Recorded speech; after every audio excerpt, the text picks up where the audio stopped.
Hi, my name is Carman and I'm from NUS Singapore. I'm 21 years old this year in the Faculty of Arts and Social Sciences.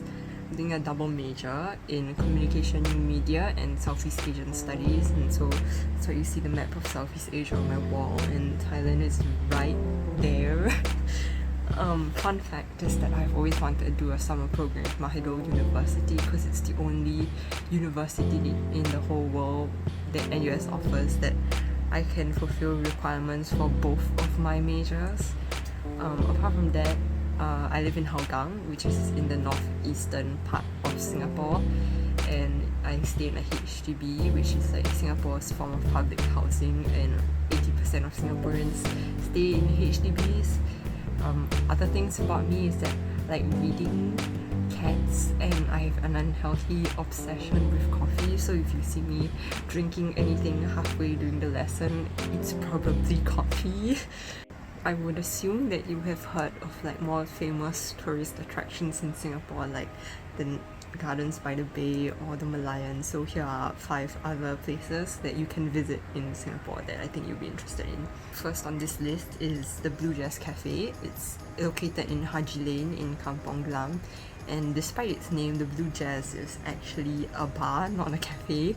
It's one of the most interesting artistic places in Singapore because a lot of local bands play there, and my favorite thing to do at Blu Jaz is actually their poetry slams that they hold on the last Thursday of every month.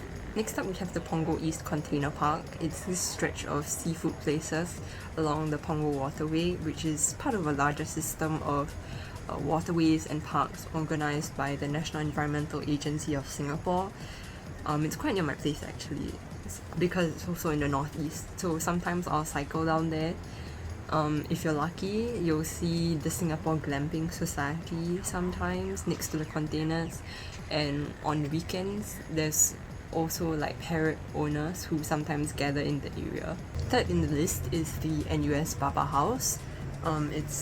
It's a museum situated inside a heritage Peranakan house, and the Peranakans are of mixed Chinese-Malay descent and are one of the more well-known hybrid cultures in Singapore.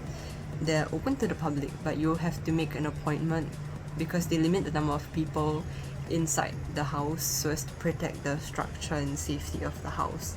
Not only do they have exhibits, but they also hold like weekly arts events, and they also invite NUS students to engage in research like architectural studies or heritage studies to go there sometime. Fourth is Dempsey Hill, which is a little further up from the Singapore Botanic Gardens. It's quite a secluded area and quite an expensive place to eat at, but there's quite a number of nice cafes there. My favorite thing to do there used to be sitting at this collaboration space between Dome Coffee and Ben and Jerry's. So they had this really nice iced coffee plus ice cream on top, but I heard that recently they closed down. But still, it's a nice place to walk. And last but not least, if walking around and learning things is too much for you, then you can always chill out at the Projector. The Projector is the only independent cinema in Singapore and hosts a wider variety of films rather than just simply Hollywood blockbusters. It's also right next to the Golden Mile Complex, which the majority of the Thai community in Singapore actually hangs out at.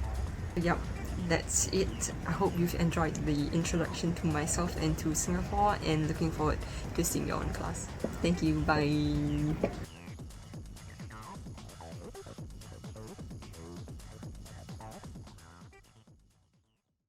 My name's Carmen, and I'm 21.